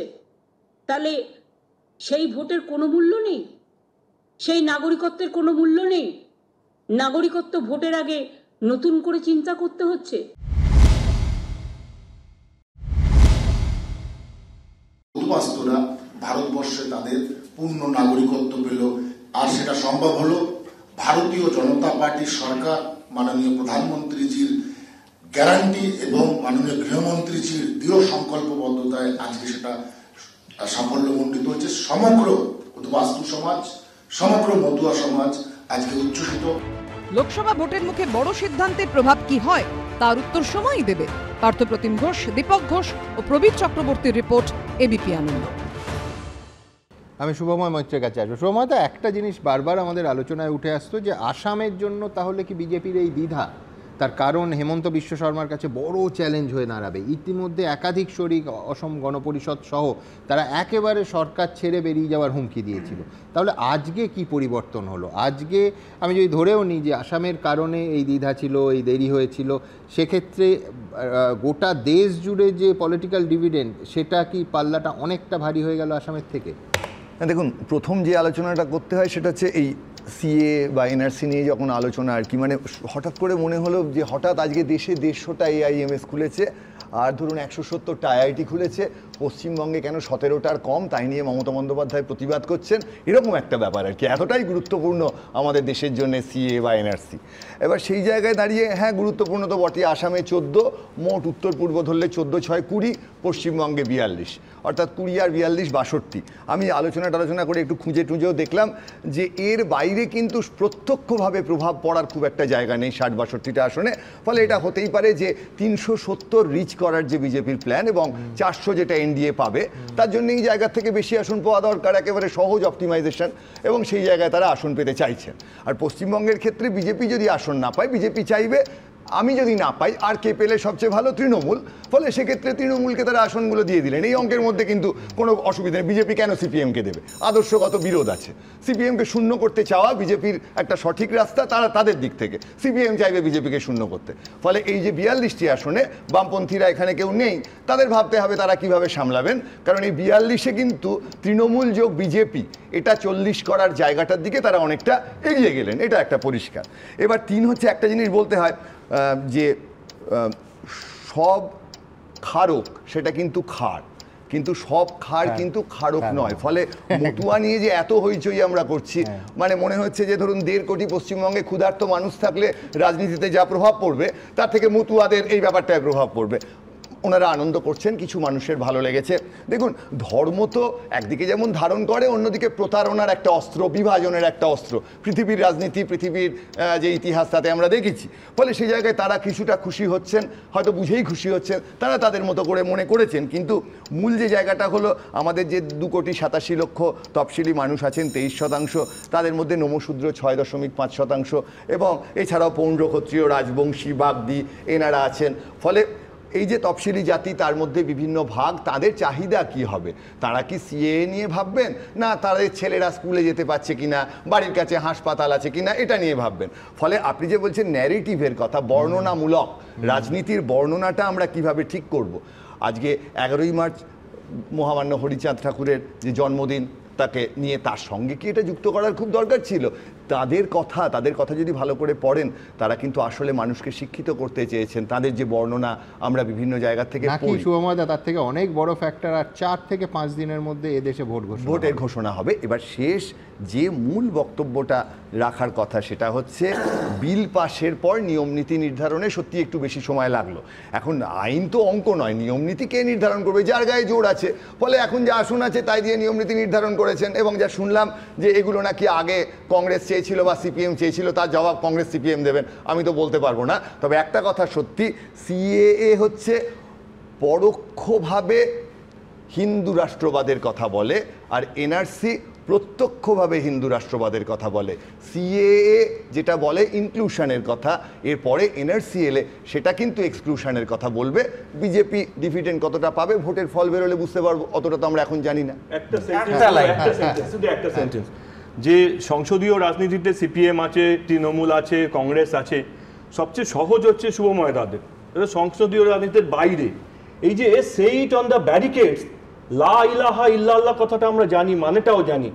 এই সেইট অন দ্য ব্যারিকেডস, এটা কিন্তু ডালাকোয়ার যে লিবার্টি হেঁটে যাচ্ছে, ঊর্ধ্বাঙ্গে কোনো বসন নেই, হাতে রাইফেল, আর তার পাশে জনগণ যাচ্ছে, সেইট অন দ্য ব্যারিকেডস ওখান থেকে নেওয়া। এই যে ফিউশনটা করেছিলেন ওই সময়, তারা কিন্তু করেছিলেন কালচারাল মার্কসিস্টরা। তার থেকে কিছুটা ডিভিডেন্ট হয়তো তৃণমূল নেওয়ার চেষ্টা করেছে। এর উত্তর আসলে এই কালচারাল মার্কসিস্ট বা বিজেপির যারা তত্ত্বের কথা বলেন তারাই আমাদের মতো ধান্দাবাজ লোক যারা, মানে আমরা পাঁচিলের ওপরই থাকি, আমাদের তো কোনো দায় নেই যে বিজেপির হয়ে গিয়ে প্রচার করা বা সিপিএম এর হয়ে প্রচার করা। এই জায়গায় আমাদের কিছু জিনিসপত্র, কিছু ভীষণ, কিছু টিভিশন দিয়ে ম্যানেজ করার চেষ্টা কিন্তু এই সিপিএম করে এসেছে, তৃণমূল করছে, বিজেপি করছে, কংগ্রেস করে এসেছে, এমার্জেন্সির সময় ভয় দেখিয়েছে। এই যে আমরা যারা পাঁচিলের ওপর দিয়ে হাঁটি, আমাদের যাতে পাটা পিছলে পড়ে, এইটা আপনারা যে খুব ভালোভাবে চান, এই জন্যই আমাদের মাঝখানে হাঁটতে হবে। এবং এই জায়গায় গণতন্ত্রের জায়গায় আমরা যে মাঝখানে হাঁটার সাহসটা পাচ্ছি, আপনারা 400 আসন পেয়ে এসে আবার মুখের কথা বলাটা বন্ধ করেছেন। আমি একটা লাইন শুধু বলে দিই। প্রফেসর রমেশচন্দ্র মজুমদার, ঐতিহাসিক, ঢাকা বিশ্ববিদ্যালয়ের উপাচার্য, তিনি এরকম কলমটা পণ্ডিত নেহেরুর সামনে ভেঙে দিয়ে চলে এসেছিলেন, কারণ পণ্ডিত নেহেরু বলেছিলেন ইতিহাসটা একটুখানি ওই ইসলামিক আগ্রাসন অত্যাচারটা না লিখতে।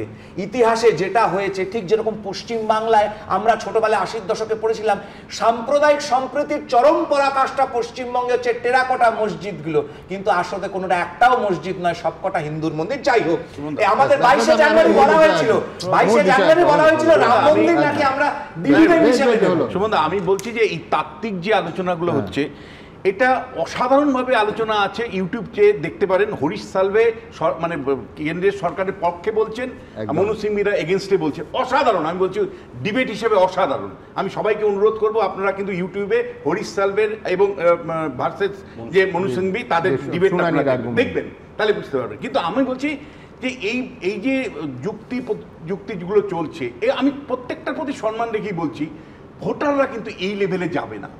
ভোটাররা কিন্তু, আমি আপনাকে খুব দায়িত্ব নিয়ে বলছি, ভোটাররা ব্রডলি 2-3টে জায়গায় বিভক্ত হয়ে কিন্তু ভোটগুলো দিচ্ছেন। যে ন্যারেটিভটা বিজেপি বা বিরোধীরা তৈরি করতে পেরেছিল, সরকারের বিরুদ্ধে ধারাবাহিক আন্দোলন করে, সন্দেশখালির ইস্যুটাকে সামনে এনে, মহিলাদের নিরাপত্তার ইস্যুটাকে গুরুত্বপূর্ণ করে, এবং তার সাথে বেকারত্বের জায়গা এবং প্রধানমন্ত্রীর 4টে জনসভা, আমি বলছি যে একটা রাজনৈতিক আবহ তৈরি করতে পেরেছিল বিজেপি, যার মধ্যে আমার মতন লোকেরও মনে হচ্ছিল যে এবার বিজেপি খুব ভালো রেজাল্ট করতে যাচ্ছে। এইবার কিন্তু যেই মুহূর্তে আপনি সিএ আনলেন, তৃণমূল কংগ্রেস কিন্তু অফেন্সিভ জায়গায় যাবে। তৃণমূল কংগ্রেস আজকে যেটা দেখলেন সেটা হলো টেস্ট করে নিচ্ছে যে কি লেভেল আমি সেট করব আমার ফায়ারিংটা, এবং তারপরে কিন্তু তৃণমূলের যে স্ট্র্যাটেজিটা থাকবে মাইনরিটি এলাকাগুলোতে, কার্যত এটাকে এনআরসিতে পর্যবসিত করা, সিএটা এনআরসিতে পরিণত হবে, এবং এনআরসির ভয়ে নাগরিকত্বরা বিশেষ করে সংখ্যালঘু তারা আতঙ্কে থাকে, তারা কিন্তু এনভলভ ভোট দিলে কিছু করার নেই। আপনার কথাটাকে এন্ডোর্স করি, আমরা বলছি, বরাবরই বলছি, এটাই তো কাজ বিজেপি তৃণমূলের, এটাই কাজ, একে অপরের পরিপূরক। They are having symbiotic political relation, symbiosis করে, একজন একজনকে পরিপূরক হিসেবে কাজ করবে। একজন হিন্দুদের দায়িত্ব নিয়ে নেবে, একজন মুসলিমদের দায়িত্ব নিয়ে নেবে, জোট করতে গেছিলেন, তারা পরিপূরক আমরা সিম্বায়োসিস। এই সিম্বায়োসিস আপনারা তো পারে 5টা সিট দিতে হবে, আপনারা কি বলছেন আপনারা জানেন। আমাদের ভেরিফাইড এক্স এবং কু অ্যাকাউন্ট সঙ্গে সুমন @IM সুমন দিয়ে প্রচুর মন্তব্যই নিয়ে আমি দ্রুত একটা মন্তব্য নেব। বিদ্যুৎ নায়ক তিনি লিখছেন, সিএ কি এবং কেন তা নিয়ে প্রচার না চালালে প্রতিটি দল নিজের মতো করে ভুল বোঝাবে। নীলোৎপল দত্ত লিখছেন, সিএ কার্যকর হওয়ার ফলে অনেক ভোট তৃণমূলের হাতছাড়া হবে। অমিয় চট্টোপাধ্যায় লিখছেন, সিএ যে লোকসভা ভোটে অন্যতম ফ্যাক্টর হবে তা নিয়ে কোনো সন্দেহ নেই। শুভঙ্কর চক্রবর্তী লিখছেন, 2019-এর মতো এবারও মতুয়া অধ্যুষিত এলাকায় বিজেপির জয় কার্যত নিশ্চিত হয়ে গেল। প্রভাস গিরি লিখছেন, ঠিক সময় বুঝে ঝুলি থেকে তাস বের করলো বিজেপি। আর এইখানে আমার পরের প্রতিবেদন আপনাদের সামনে রাখবো, যে প্রতিবেদন 2019 সালে যবে থেকে আইনে পরিণত হলো তারপর থেকেও কিন্তু ক্রমাগত রাজনীতির চাপানুতর চলেছে, বঙ্গ রাজনীতির পারদ সিএ ইস্যুতে বারবার উঠেছে। দেখুন, এনআরসিও করতে দেব না, আর কাকা করতেও দেব না। आज मैं आप सबके सामने कहकर जाता हूं, सीए इस देश का कानून है, इसको कोई रोक नहीं सकता, सबको नागरिकता मिलने वाली है। বছরের পর বছর ভোট এলেই সিএ নিয়ে এরকম বাকযুদ্ধের সাক্ষী থেকেছে বাংলার মানুষ। একদিকে তৃণমূল দাবি করেছে তারা সিএ চালু করতে দেবে না, অন্যদিকে বিজেপি চ্যালেঞ্জ ছুড়েছে তারা সিএ কার্যকর করেই ছাড়বে।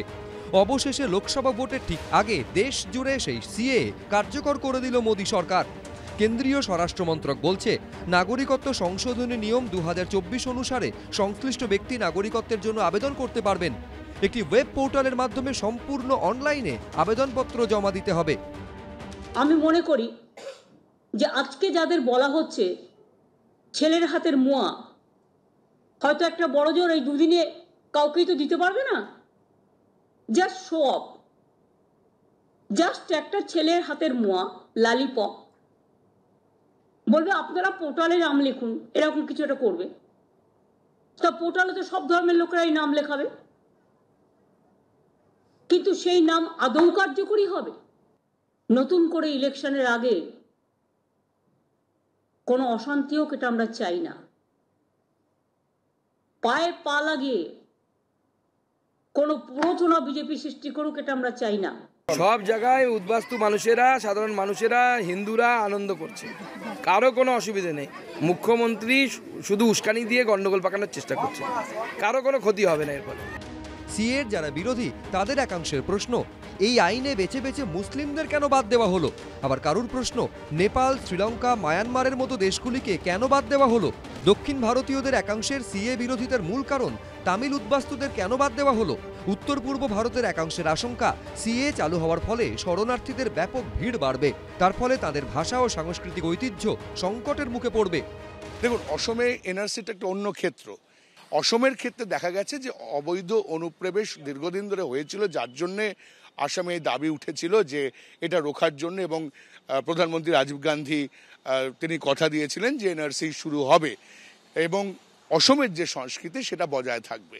যদি কেউ তার ভারতবর্ষের বৈধ কাগজপত্র দিয়ে, নাগরিকত্বের পরিচয় দিয়ে করার নিশ্চয়ই কোনো প্রয়োজন নেই, কিন্তু একই সঙ্গে যদি তাদের কাছে থাকে, তাহলে এই আইনটা তাদের ক্ষেত্রে খুব একটা যে ভয়াবহ একটা বিষয় তা কিন্তু নয়।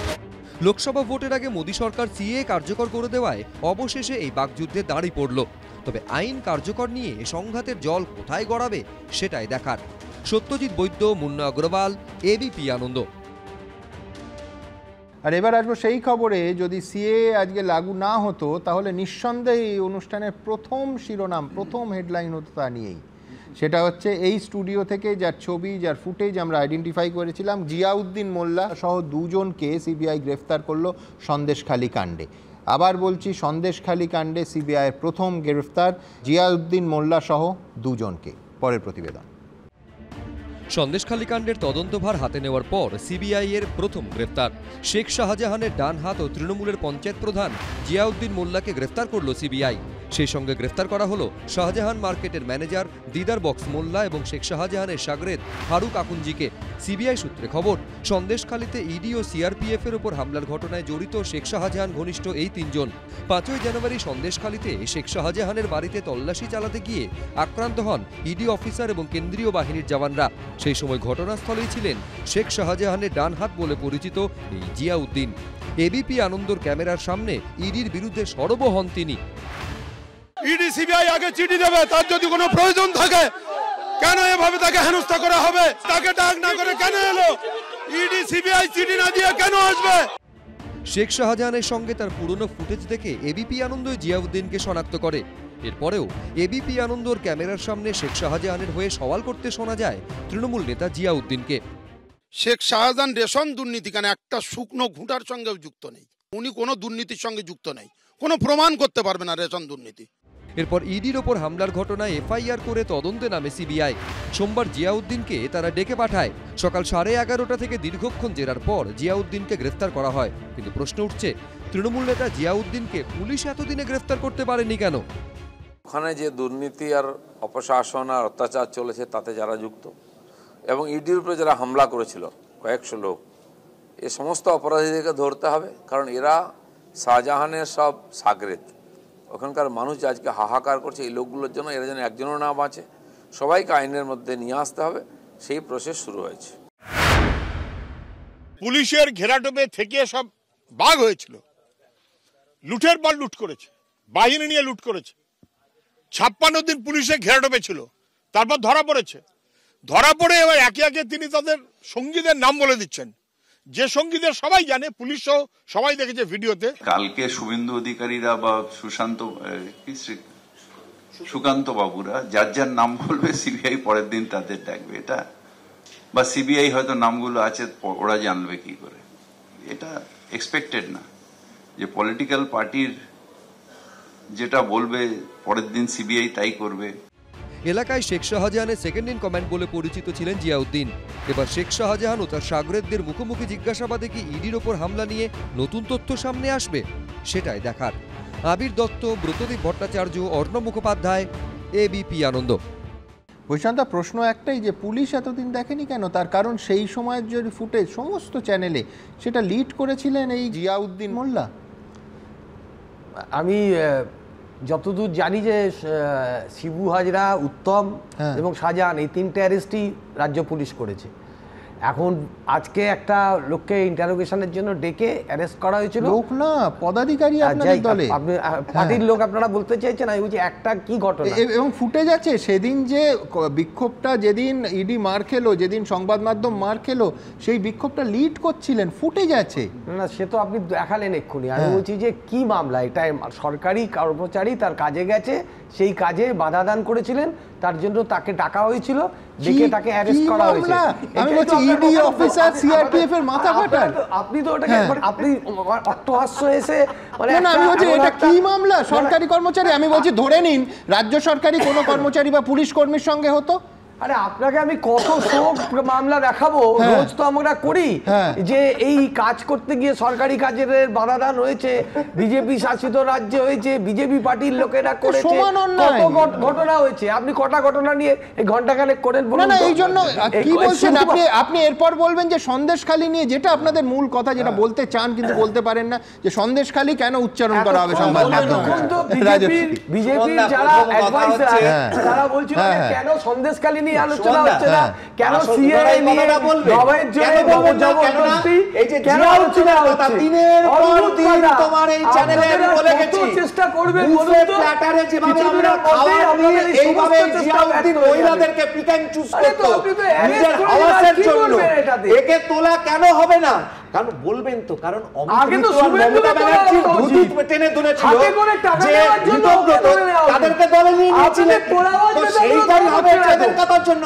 তবে আমরা সংবাদ মাধ্যমে কি দেখলাম, শেখ শাহজাহানের স্কুল সার্টিফিকেট হচ্ছে বাংলাদেশের স্কুল সিভিল সার্টিফিকেট, ধুতি আর স্কুল সার্টিফিকেট এক জায়গাতে থাক, ধুতি নিয়ে কেউ ভোট করাতে হবে। আমি শুধু বলছি যে একটু আগে ফিরহাদ হাকিম সাহেব বললেন যে সিবিআইডি সব পাঠায়, বিজেপির নেতারা বললে পাঠায়। আমি জানি না, ফিরহাদ হাকিম সাহেব জানে বোধহয়। আমি তো আপনার সাথে দেখলাম যে তাপসবাবু বলছেন যে সুদীপ বন্দ্যোপাধ্যায় পাঠায়, আপনার সাথে বলছে যে সুদীপ বন্দ্যোপাধ্যায় বলেনি, বলুন। তাহলে কংগ্রেসের নেতাদের ডাকলে তখন সিবিআই খারাপ হয়ে যায়, আর তৃণমূলকে ধরলে তখন সিবিআই ভালো হয়ে যায়।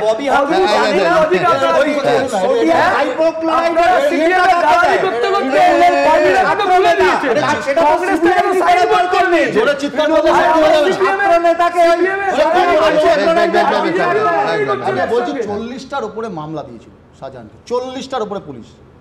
আপনি বলুন তো 11 বছরে এই যে খুনের মামলা, ধর্ষণের মামলা থাকা সত্ত্বেও তাকে অ্যারেস্ট করেন কেন?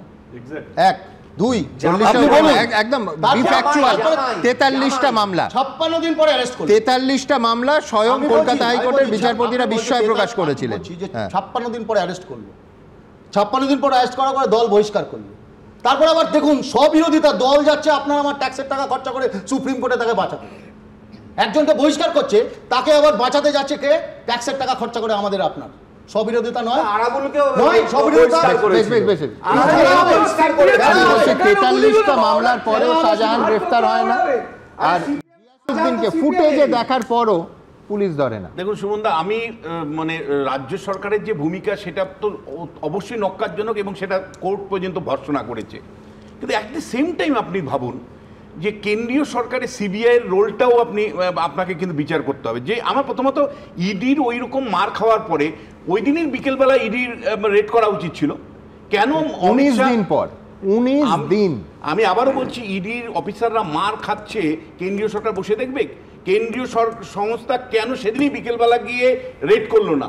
এবং দ্বিতীয় যেটা, যে আদালতে যে গড়িমসি ইডিটি আমরা দেখেছি, এবং একই সাথে আপনাকে বলতে চাই যে আপনার পোস্ট ইলেকশন ভায়োলেন্সে কলকাতা হাইকোর্ট মানে কিন্তু সিবিআই তদন্ত করার দায়িত্ব দিয়েছিল। আপনি জানেন সিবিআই যেভাবে তদন্ত করেছে, তৃণমূলের যারা ভোট লুট করেছিল, বিজেপির কর্মীদেরকে মেরেছিল, একের পর এক বিজেপি কর্মী, মাত্র 5 দিনে 35 জন বিজেপি কর্মী মারা গেছে, যেটাকে আমি মনে করি জেনোসাইড। তারপরেও সিবিআই কি কার্যকারী ভূমিকা নিয়েছে? কয়জন তৃণমূল নেতাকে অ্যারেস্ট করেছে? কয়জন জেলে আছে? কয়জন আপনি বিজেপির অ্যাডভাইজার হয়ে যান। আমি বিজেপির অ্যাডভাইজার হয়ে যান, বুঝতে পারছেন না? উনি তো ক্রিটিসাইজ করছেন।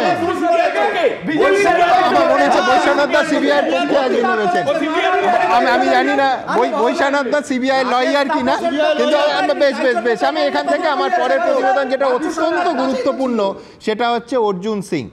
একদিকে বিদ্রোহ, আরেকদিকে অভিমান। অর্জুন সিং বলছেন আমায় ধোঁকা দেওয়া হয়েছে, বিজেপি ছেড়ে তৃণমূলে আসা আমার ভুল হয়েছিল। অন্যদিকে সায়ন্তিকা বন্দ্যোপাধ্যায়, তার গলায় অভিমানের সুর। পরের প্রতিবেদন। দল প্রার্থী না করায় ক্ষুব্ধ অর্জুন সিং। টিকিট না পাওয়ার পর প্রকাশ্যেই বলছেন বিজেপি ছেড়ে তৃণমূলে আসা কিছুটা হলেও ভুল সিদ্ধান্ত ছিল। সেটা কিছুটা ভুল তো হয়েছে, কি করে বলবো, আমাকে ওই যোগ্য মনে করা হলো না, তো ভুল তো কি অভিমানী? একটু অভিমানী। কেন? এতদিন ধরে খেটেছি, 3 বছর ধরে, নিশ্চয়ই একটা কিছু ভেবে একটা গোল আমরা সেট করিনি, যেহেতু আমি সেই চান্সটা পাইনি, অবশ্যই একটু অভিমানী তো ডেফিনেটলি একটু খারাপ তো লাগবেই। রবিবার একজন বলেছিলেন তিনি শকড, আর সোমবার আর একজনের কথায় ঝরে পড়ল অভিমান। রবিবার ব্যারাকপুরে পার্থ ভৌমিককে লোকসভা ভোটে প্রার্থী ঘোষণা করে তৃণমূল। তারপরই ব্যারাকপুরের সাংসদ প্রকাশ্যে বলেন ধোঁকা দেওয়া হয়েছে তাকে। দল একবারও যদি আমাকে বলতো আমি আসতাম না। বললাম তো এটা একরকম ব্রিচ অফ ট্রাস্ট হয়েছে, এইরকম ধোঁকা দেওয়া হয়েছে, এটা ঠিক হয়নি। এরপর থেকেই জল্পনা শুরু হয়, তবে কি বিজেপিতে ফিরছেন অর্জুন সিং?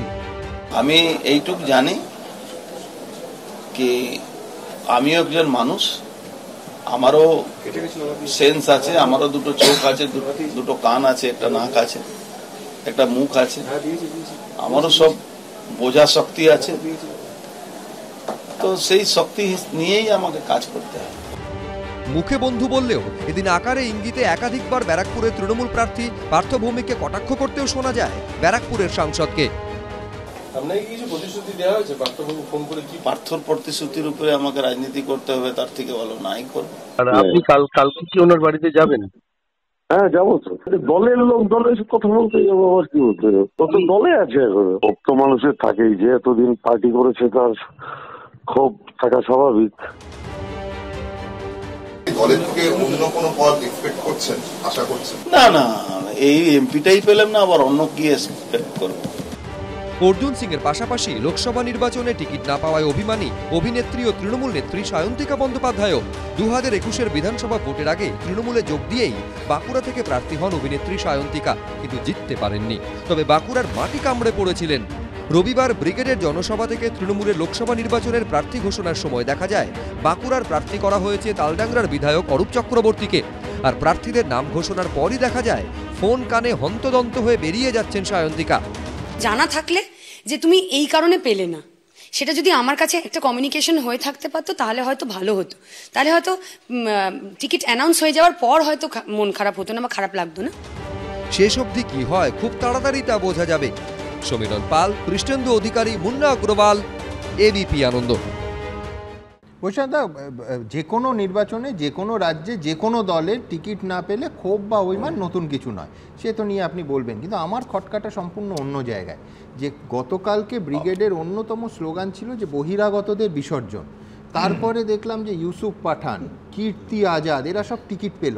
আপনি ভারতবর্ষের একটা যে কোনো উদাহরণ দিন যে অন্য কোনো রাজ্যে, উত্তরপ্রদেশ, গুজরাট বা মেঘালয় বা হরিয়ানা, একটা উদাহরণ দিন স্বাধীনতার পর থেকে যে একজন কৃতি বাঙালি, তিনি বাঙালি লেখক হতে পারেন, বাঙালি কবি হতে পারেন, বাঙালি ক্রিকেটার হতে পারেন, যে রাজ্য সেই রাজ্যে লোকসভার টিকিট পেয়েছে। আমি বলছি যদি একটা উদাহরণ দিতে পারেন তাহলে বুঝবো যে সত্যি সত্যি তৃণমূল একটা ট্রেন্ড ফলো করছে, নয়তো জয় বাংলা, বাংলা রশ্মিতা, বাংলায় কি সেলিব্রিটি বা কৃতি মানুষ কম পড়িয়াছে?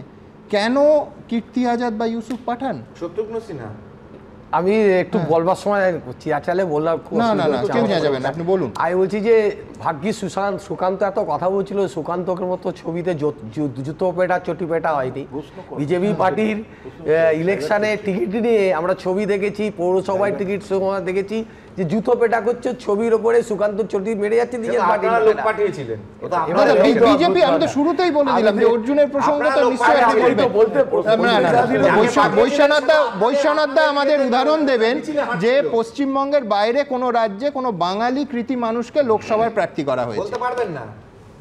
দেখুন আমি একটা কথা বলছি যে বাঙালিদের যে আত্মসম্মান নিয়ে মমতা বন্দ্যোপাধ্যায় যে লড়াই করেছেন, যেভাবে বাঙালিকে বারবার গোয়ায় গেছিলেন, গোয়ায় বাঙালি প্রার্থী করেছিলেন কোথায়? ত্রিপুরাতে বাঙালি প্রার্থী হয়েছে। না না না না, আমি বলছি পশ্চিমবঙ্গের বাঙালি। ঠিক যেরকম আপনি অন্য রাজ্য থেকে কীর্তি আজাদ কিংবা ইউসুফ পাঠানকে আনছেন, দলের স্ট্র্যাটেজি কি হবে সেটা যদি স্ট্র্যাটেজি না বাঙালিদের তো বলতে হবে। আরে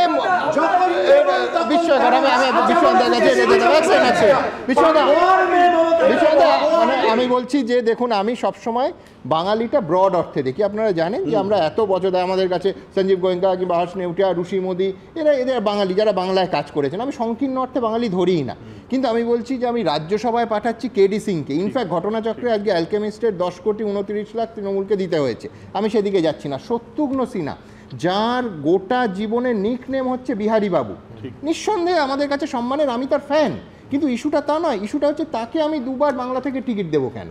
অথবা এরকম উদাহরণ এই দেশে আছে যে অন্য রাজ্যে কৃতি বাঙালিকে লোকসভার টিকিট দেওয়া হয়েছে, আমার তো মনে পড়ছে না। শুনুন না, দেখুন এটা বিশ্লেষণের আগেও আমি কমেন্ট করতে চাই, সেটা হলো যে তৃণমূল কংগ্রেসের এই অবস্থানটা কিন্তু একদম কার্যত দ্বিচারিতা। তার কারণটা হলো তৃণমূলের বিরুদ্ধে বলেন, তৃণমূল কংগ্রেস একদিকে বাংলা বাঙালির অস্মিতার কথা বলবে, আর আরেক দিকে যারা বাংলা ভাষাটা পর্যন্ত জানে না তাদের প্রার্থী করবে। ইউসুফ পাঠান বাংলা ভাষা জানে না, মানে শত্রুঘ্ন সিনহা বাংলা ভাষা জানে না, তারপরে যে নতুন কীর্তি আজাদ কেনেছে বাংলা ভাষা জানে না, তাহলে বাংলা ভাষা জানে না, বাংলা কৃষ্টি জানে না, সংস্কৃতি জানে না, তাদেরকে প্রার্থী করতে।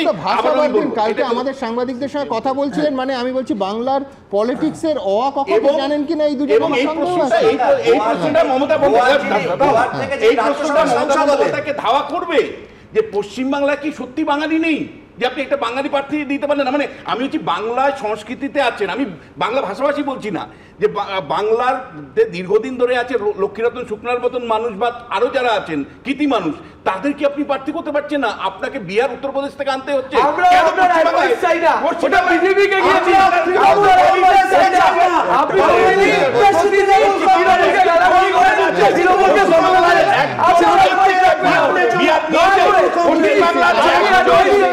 কিন্তু আমি বলছি সৌময়দা, আমার প্রশ্নটা আমার শুনি, আমি বলছি পশ্চিমবাংলার কোনো একজন মানুষকে বিহারের 40টা আসনের মধ্যে একটা আসন দিয়েছে, উত্তরপ্রদেশে 80টা আসনের মধ্যে একজন বাঙালিকে আমি বলছি 50-এর দশকে হারীন্দ্রনাথ চট্টোপাধ্যায় ছাড়া আর কোনো এরকম উদাহরণ নেই। কেন আমি বলছি এটা এই ট্রেন্ড নিয়ে আমার কোনো আপত্তি নেই, কিন্তু কেন তাহলে কৃতি বাঙালিরা অন্য রাজ্য থেকে অন্য দলগুলো বা তৃণমূল কংগ্রেস যখন অন্য রাজ্যে লড়তে চায়, কেন তো সেই রাজ্যের মানুষ বাঁচবেন, কৃতি বাঙালিদের বাঁচবেন? বাঙালিদের পার্টি তো, বাঙালি অস্মিতা। আমি ঠিক এইখানে শুভময়দার কাছে আসবো। শুভময়দা, একটা হচ্ছে কেউ বলতে পারেন যে KKR এ ইউসুফ পাঠান ছিলেন, খুব ভালো কথা, পেশাদারি, কোটি কোটি টাকা নিয়ে এরা খেলেন। আমি বলছি আমার প্রস্তাব যে গ্রেগ চ্যাপেলকে, এখন তার যে আর্থিক অবস্থা দেখছি আমি ইন্টারনেটে, তো ওনাকে ভারতীয় নাগরিকত্ব দিলে নিয়েও নেবেন এবং ভারতের যে কোনো রাজ্য থেকে ভোটে দাঁড়িয়ে পড়বেন, তাকেও আনি। তিনিও তো ভারতের হয়ে কোচিং করেছেন ভারতীয় ক্রিকেট দল। মূল সমস্যার এখানে কিন্তু একটা জায়গা আছে এবং এখানে বামপন্থীদের একটা প্রশ্ন তুলতে হবে। আমরা এর আগেও দেখেছি, কিন্তু বামপন্থীরাও কিন্তু এই ধরনের ঘটনাটা ঘটিয়েছেন আর কি, যে বাইরের কিছু মানুষ তারা আমাদের এখান থেকে রাজ্যসভার প্রার্থী হয়েছেন।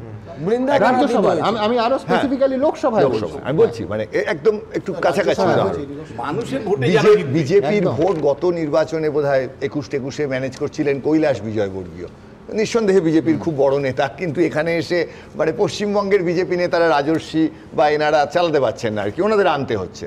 এই যে গোটা ব্যাপারটা, যে পড়াশোনার জায়গাটা,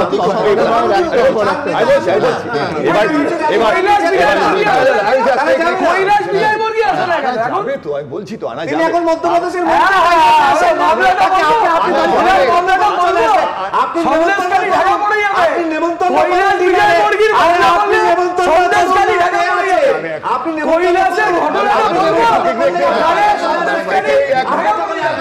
একবার ক্লোজ কৈলাসের নম্বর আচ্ছা বেশ বেশ বেশ এদিকে এদিকে আর বলবেন না আর বলবেন না আচ্ছা বেশ যে ঘটনাটা ঘটানো হচ্ছে তার মধ্যে এখনকার যে উদাহরণগুলো সেগুলো আরো বেশি খারাপ। অর্থাৎ আগেও এরকম কিছু উদাহরণ হয়তো মেলানো টেলানো যায়, এটা না হলেই ভালো। আমি আসবো তার আগে দ্রুত দর্শকদের জন্য যে কেন এই প্রশ্নটা তুলতে হলো দেখুন। এবারের লোকসভা ভোটের প্রার্থী তালিকায় বড় চমক দিয়েছে তৃণমূল কংগ্রেস। অধীর চৌধুরীর গড়ে তৃণমূলের বাজি, রাজনীতিতে নবাগত প্রাক্তন ক্রিকেটার ইউসুফ পাঠান। বর্ধমান দুর্গাপুর আসনে 83 বিশ্বকাপ জয়ী দলের সদস্য আরেক প্রাক্তন ক্রিকেটার কীর্তি আজাদকে প্রার্থী করেছে ঘাসফুল শিবির। আসানসোলে ফের টিকিট পেয়েছেন 2022 উপনির্বাচনে জিতে সংসদে যাওয়া অভিনেতা শত্রুঘ্ন সিনহা। গুজরাটের বরোদার বাসিন্দা কলকাতা নাইট রাইডার্সের প্রাক্তনী ইউসুফ পাঠান। অন্যদিকে একদা বিজেপি সাংসদ কীর্তি আজাদ বিহার, ঝাড়খণ্ড ও দিল্লির পর এবার বাংলা থেকে তৃণমূলের হয়ে ভোটে লড়ছেন। আরেক বিহারী বাবু শত্রুঘ্ন সিনহাও এখন বিজেপি থেকে তৃণমূলে আসানসোল কেন্দ্রের প্রার্থী। 21 বিধানসভা ভোটের প্রচারে মোদি শাহ নাড্ডাদের ঘন ঘন বাংলায় আসা নিয়ে বহিরাগত তত্ত্বে নিত্যদিন বিজেপির বিরুদ্ধে আক্রমণ শানাত তৃণমূল।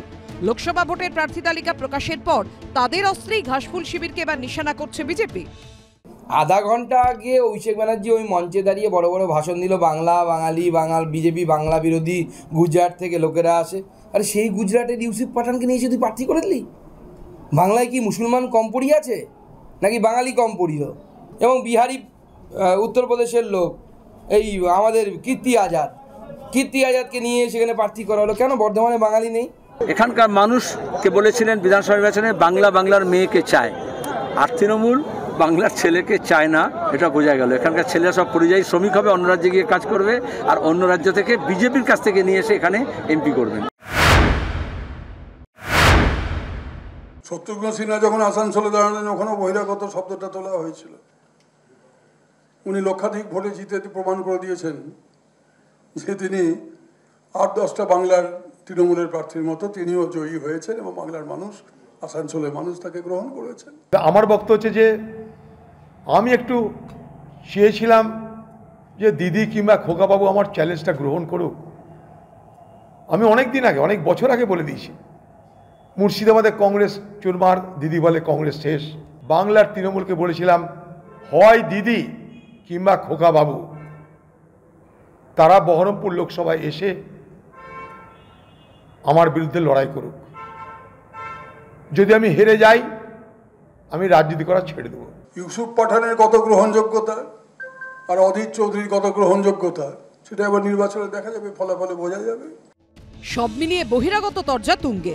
আশাফুল হোসেন, রাজীব চৌধুরী ও মুন্না আগরওয়ালের রিপোর্ট, এবিপি আনন্দ। এমনকি রাজ্যের শাসক দল কেন্দ্রীয় বাহিনীকেও তো বহিরাগত বলে, সেই অর্থে এরা বহিরাগত নন কেন? আসলে এই যে ঘটনাটা ঘটলো এটা একবার চোখে আঙুল দিয়ে দেখিয়ে দিল যে এই বহিরাগত এবং বাঙালি বা জয় বাংলা ইত্যাদি প্রভৃতি সেগুলো অত্যন্ত উদ্দেশ্য প্রণোদিত। এর মধ্যে কোনো ভালো অংশ নেই। বাংলাকে ভালোবাসা, তৃণমূল কংগ্রেসের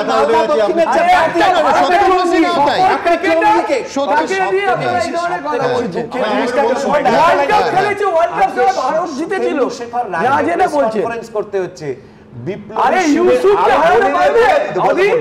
বিপ্লবী শিবেন্দু শেখর রায়, যার জন্য আজকে মালদার 17টা থানা অঞ্চলের 10টি অঞ্চল আজকের মালদা ভারতে আছে। সেখানে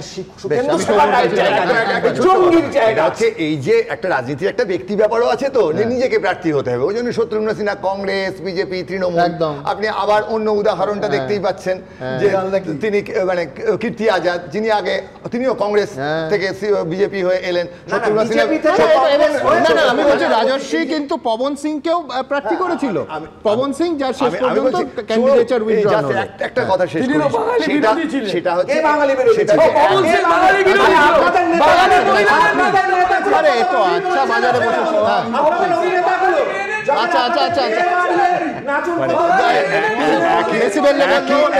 একই প্রশ্ন যেটা আসছে এই যে অর্জুন সিং এর ক্ষেত্রেও শুধু বাইরের থেকে আসা, ভেতর থেকে আসা নয়, হাইজেনবার্গের ইলেকট্রন বা সুকুমার রায়ের গেছো দাদা, এই যে ব্যাপারটা, এই যে তৃণমূল বিজেপি কিন্তু এটা শুধু নয়, এটা হচ্ছে ব্যক্তি প্রার্থী, তাকেই দাঁড়াতে হবে।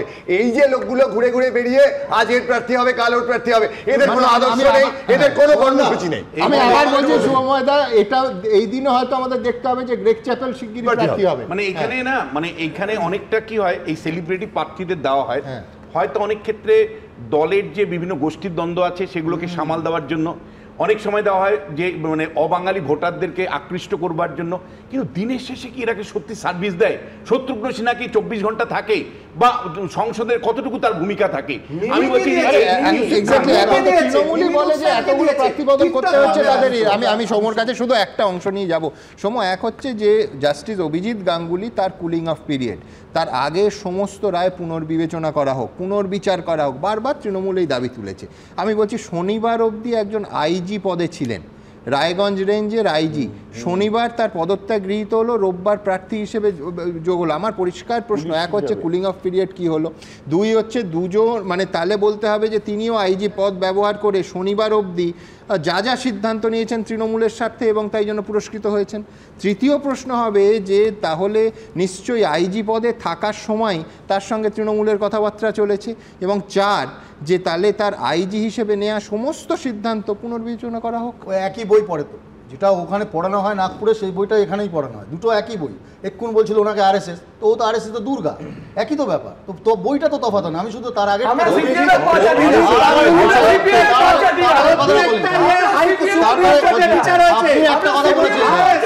আপনি একটা কথা বলেছেন তৃণমূলের, আমি বলছি ইউসুফ পাঠান হোক বাইরে থেকে হোক, যাকে আনাতে কোনো সাংবিধানিক বাধা নেই, যে কোনো প্রার্থী হতে পারে,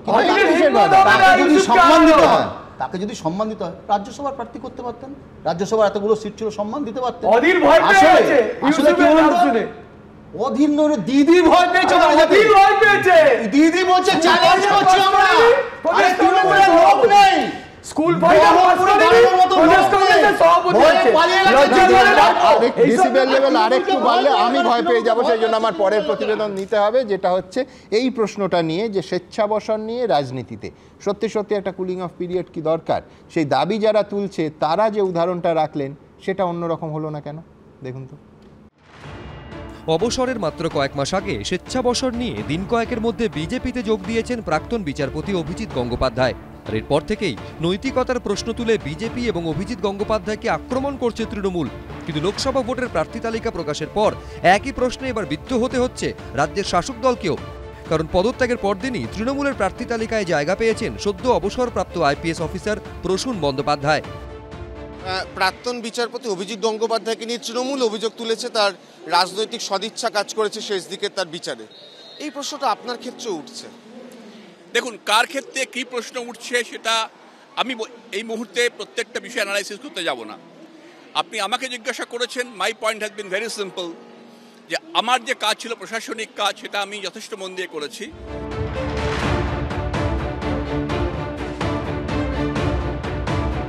দেখুন, প্রসূন বন্দ্যোপাধ্যায় বিরোধী শূন্য করবার জন্য তৃণমূলের যে কর্মসূচি সেটাকে করতে প্রাণপণ চেষ্টা করেছেন।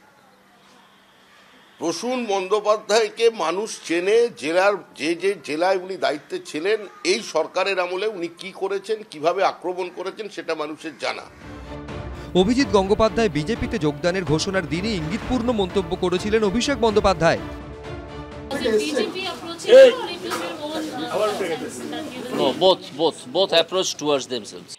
উনি বলেছেন যে I approach the BJP and BJP approached me. এটা খুব interesting. You have to read between the lines.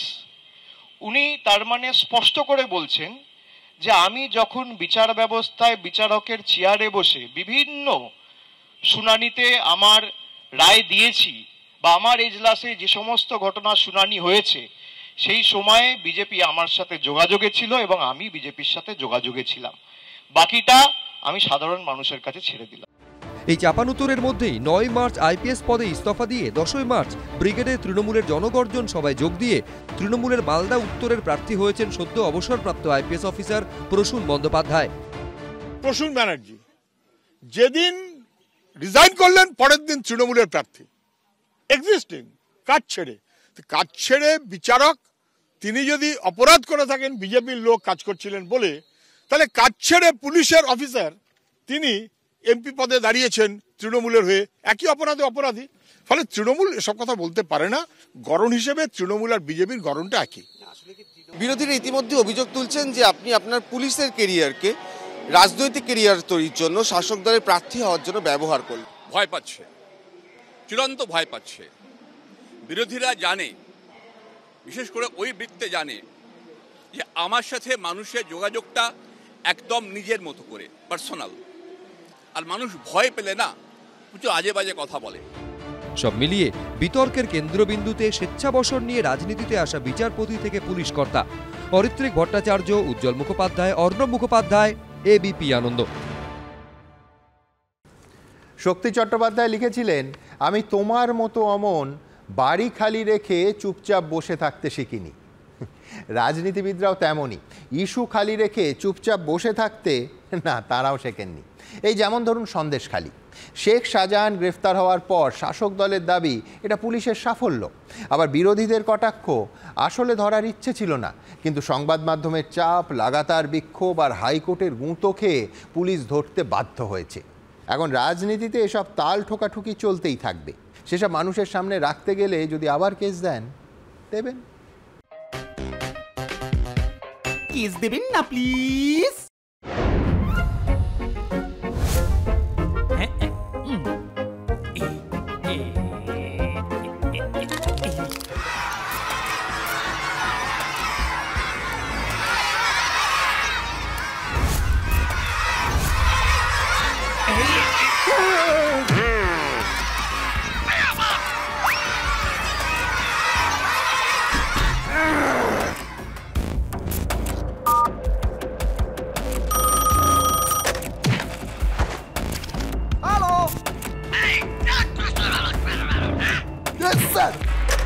ওদিকে যাও।